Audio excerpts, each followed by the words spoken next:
سے پہلے ہم بات کریں گے عمران خان کی، اور جس طرح سے وہ حکومت چلا رہے ہیں وہ تو آپ جانتے ہی ہیں کہ کس طرح کی امبیرسمنٹ باقی کنٹریز کے ساتھ ہے، لیکن چائنا کے ساتھ ہم نے لگتا تھا کہ ٹرمز اچھے ہیں.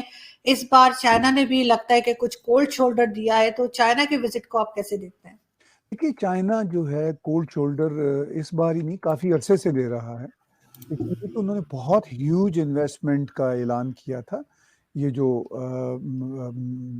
آپ کا پورے کا پورا پروجیکٹ ہے جس کو یہ بولتے تھے کہ یہ گیم چینجر ہے اور پتہ نہیں کیا کچھ ہے، سی پیک. تو وہ سی پیک بڑے عرصے سے آلموسٹ پیک پڑا ہوا ہے، اس لیے کہ چائنا نے ابھی تک جو انفارمیشن ہے وہ $62 بلین پاکستان انویسٹمنٹ نہیں کیے ہوئے. ابھی تک وہ شاید کچھ 20+ انویسٹ کر سکے ہیں، باقی تو انہوں نے گریجولی کرنے تھے. اب پاکستان بھی اپنی سوورینٹی کے چکر میں، کوٹ ان کوٹ میں سوورینٹی کہہ رہا ہوں، کیونکہ پاکستان میں بھی تو سوورینٹی کا جو ہے نا وہ کنٹروورشل ہی رہتا ہے معاملہ. کچھ کہتے ہیں جی کہ پاکستان کا چائنا کی گود میں جانا یہ سوورینٹی ہے، کچھ کہتے ہیں کہ یہ بہت برا ہوگا پاکستان کے لیے. تو اینی ہاؤ پاکستان میں بھی یہ کنٹروورشل جو حکومتی لیول پہ سمجھا جاتا ہے، جو آپ اخباری بیانات دیکھتے ہیں اس کو تو بھول جائیے، اس کی تو کوئی اہمیت نہیں ہوتی. تو عمران خان پھنسے ہوئے ہیں. دیکھیے انہوں نے جب یہ اپوزیشن ہوا کرتے تھے، اگر آپ کو یاد ہو، تو انہوں نے سی پیک کی انڈائریکٹ بھی اور ڈائریکٹ بھی مخالفت کی تھی. انہوں نے پاکستان کی سوورینٹی پہ کویسچن اٹھایا تھا. پھر یہ اقتدار میں آ گئے تو ان کو آ کے اقتدار میں پتہ چلا کہ کہنا کچھ اور ہوتا ہے. عملی طور پر پاکستان جیسے ملکوں کے بے انتہا مسائل ہیں، اور پھر ان کو جب یہ اندازہ ہوا کہ امریکہ پیسے نہیں دے رہا، جب اندازہ ہوا کہ عرب کنٹری سے بھی اس طرح کی امداد نہیں مل رہی، یہ ترکی کے پاس گئے، ترکی نے بھی بس پیار کے بول ہی بولے، ان کو کچھ دیا نہیں. تو انہوں نے بہت ساری کوششیں کی. تو پھر الٹیمیٹلی یہ پھر چین کے پاس گئے. تو چین نے کہا کہ بات یہ ہے کہ ہم کوئی دوستی ووستی کے چکر میں تو پیسے اتنے نہیں دیں گے آپ کو. آپ بتائیے کہ جو ہم نے اب تک آپ کو دیا ہے اس کا کیا ہمیں ریٹرن مل رہا ہے، اور وہ کتنی سیکیور ہے ہماری انویسٹمنٹ اب تک کی. تو جو خبریں بتاتی ہیں انسائیڈرز کی، جو میڈیا پہ چھپتی ہیں وہ ذرا کم، انسائیڈر کی زیادہ خبریں، وہ یہ بتاتی ہیں کہ چائنا کوئی 2 سال سے آلموسٹ پاکستان پر یہ کویسچننگ کر رہا ہے کہ بھئی ہمارا ریٹرن کہاں ہے، ہماری جو انٹرسٹ ملنے تھے ہمیں وہ کہاں گئے، پھر یہ ہے کہ ہم آگے مزید انویسٹمنٹ کیسے کر سکتے ہیں. تو یہ بہت بڑا ایک پاکستان کے لیے مسئلہ ہے. اب یہ سب کچھ کاسمیٹک ہوتا ہے، چونکہ عمران خان آپ کے سامنے ہے کہ صرف $1 بلین آئی ایم ایف سے لینے کے لیے ان کو کتنی شرائط ان کے ماننے پڑے ہیں. یہاں تک آئی ایم ایف نے کہا کہ آپ کو جو ہم پیسے دیں گے سلولی اینڈ گریجولی، اگر ہم نے آپ کو دیے، آپ یہ چین کے قرضے ورزے نہیں اتاریں گے، اور ہمیں چین کے ساتھ جو آپ کے ایگریمنٹ ہوئے ہیں وہ بھی ذرا ہمارے حوالے کریں تاکہ ہمیں پتہ چلے کہ آپ کی کیا خفیہ ایگریمنٹس ہیں. میں یہ عمران خان کو اس میں جو جسے کہتے ہیں نا کرٹیسائز نہیں کرتا، یہ پچھلی سرکاروں سے ہوتا چلا فرینکلی. ہمیں آنیسٹ ہونا ہے اس معاملے میں.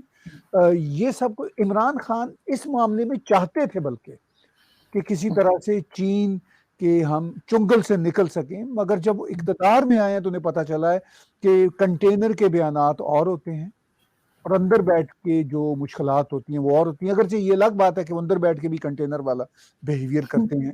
تو یہ جو وزٹ ہم نے دیکھا عمران خان کا، ایک تو اس حوالے سے امپورٹنٹ تھا کہ چین چاہتا تھا کہ جہاں پہ بہت سارے انٹرنیشنل کنٹریز ایک طرح سے پارشل بائیکاٹ کر رہے ہیں چین کی ونٹر اولمپکس کا، جیسے وہ ویگر مسلمز کا مسئلہ اٹھا کے وہ چاہتے تھے کہ ہیڈ آف دا اسٹیٹس جتنے بھی آ سکیں وہ ان کے سروں کو گنوا سکیں.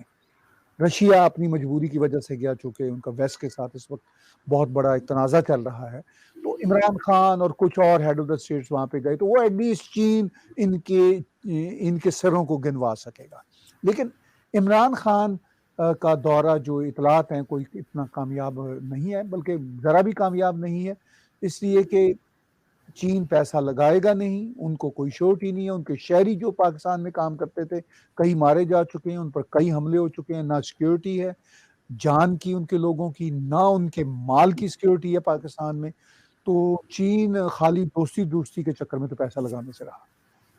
نہیں آپ بالکل ٹھیک کہہ رہے ہیں سر، لیکن ساتھ ساتھ ہم یہ بھی دیکھ رہے ہیں کہ آپ نے آئی ایم ایف کی بات کی تو اسٹیٹ بینک جو ہے پاکستان کا، اس کو بھی آئی ایم ایف کے انڈر دے دیا گیا ہے، اور اس کے اوپر بھی ایک بل لایا گیا جس پہ کافی ہنگامہ رہا، لیکن خیر وہ پاس ہو گیا۔ اس کے ساتھ ہی ہم یہ بھی دیکھتے ہیں کہ جہانگیر ترین جو عمران خان کے بڑے نزدیکی ہیں، آج ہی نیوز میں دیکھ رہی تھی کہ تقریباً 70 بلین روپیز جو ہیں بینک سے ان کے معاف کر دیے گئے، تو یہ کون بھرے گا یہ پیسے؟ دیکھیے انفارچونیٹلی پاکستان پر جو قرضوں کا بوجھ ہے وہ بڑھتا چلا جا رہا ہے۔ پاکستان کے جو فائنینشیل کرنچ ہیں وہ گہرے سے گہرے ہوتے چلے جا رہے ہیں، اور ابھی جو ٹرانسپیرنسی انٹرنیشنل کی رپورٹ آئی تھی اس کے مطابق پاکستان کا جو کرپشن کا نمبر ہے وہ اور برا ہو گیا ہے۔ تو یہ جو آپ جہانگیر ترین ہوں یا اس جیسے جو بھی وہاں پہ اسٹیک ہولڈر سو کالڈ ہیں، تو وہ ان کی وجہ سے ظاہر ہے کرپشن کا لیول اور خراب ہوگا۔ تو آپ نے کہا کہ یہ جو قرضوں کی معافی ہے یہ کہاں سے ہوگی، تو آف کورس یہ جو پاکستان کی غریب عوام ہے یہ ان کی جیبوں سے ہی پیسے جائیں گے۔ اگر ان کی جیبوں میں نہیں بھی ہیں پیسے، ان کی جیبیں آلریڈی کاٹی جا چکی ہیں، تو بھی یہ قرضے بہرحال ان کی آگے آنے والی نسلوں پر یہ بوجھ ہوں گے۔ یہ جو آپ کو قرضوں کے نمبر بڑے سے بڑے اب نظر آ رہے ہیں، چونکہ قرضوں کی تو ہوتی ہے نا وہ ملٹیپلیکیشن ہوتی ہے۔ پہلے اگر کوئی 2 لاکھ قرضہ ہے کسی گھر پہ کسی کنٹری پہ، تو وہ ایک دم سے پھر 2 سے 4 ہوگا، 4 سے 16 ہوگا، تو وہ جو پہاڑے کا ہوتا ہے نا معاملہ وہ سرا ہوتا ہے، پھر 16 سے 256 ہونے کا خطرہ ہوتا ہے۔ تو یہ مطلب پورے کا پورا جو بوجھ ہے وہ قوم کے سر پہ ہی پڑے گا، اور قوم کا خدا حافظ ہے، اس سے زیادہ کیا کہا جا سکتا ہے، دکھ کی بات ہے۔ بالکل آپ ٹھیک کہہ رہے ہیں سر، لیکن دیکھتے ہیں کہ آگے یہ کیا کرتے ہیں، کیونکہ ان کے پاس ٹائم گورنمنٹ کے پاس کم رہ گیا ہے، اور اب یہ تھوڑا سا گھبرائے ہوئے نظر آ رہے ہیں۔ لیکن ساتھ ہی ہم دیکھتے ہیں کہ اگر ہم یو کے کی بات کریں تو وہاں پہ جو پولیس ہے انہوں نے کہا ہے کہ جی جو پاکستانیز یہاں پر آئے ہیں وہ اپنی حفاظت خود کریں۔ اس کا کیا مطلب ہے اور ایسا کیوں کہا گیا ہے؟ دیکھیے ایک خبر میں نے سنی تھی، کسی صاحب کے پاس پولیس والے گئے جو پاکستانی بیک گراؤنڈ کے ہیں، غالباً وہ ڈیزیڈنٹ ہیں، تھوڑی سی تنقید کرتے ہیں جیسے ہم اور آپ تنقید کرتے ہیں۔ ہماری تنقید کا مقصد حالات کو اور نظام کو بہتر کرنا ہوتا ہے، لیکن بالکل یہ ٹالرنس نہیں ہے اس اسٹیبلشمنٹ میں، یہ کوئی آج کی بات نہیں ہے، ہمیشہ سے انفارچونیٹلی ٹالرنس نہیں ہے۔ تو وہ پھر اب یہ جو غیر ممالک میں ہم جیسے ڈیزیڈنٹس ہیں ان پہ بھی یہ اب اپنے جو ہے نا شکنجے کسنا چاہتے ہیں۔ ابھی وقاص گرایا کا کیس آپ کے سامنے آیا، اسی کی بنیاد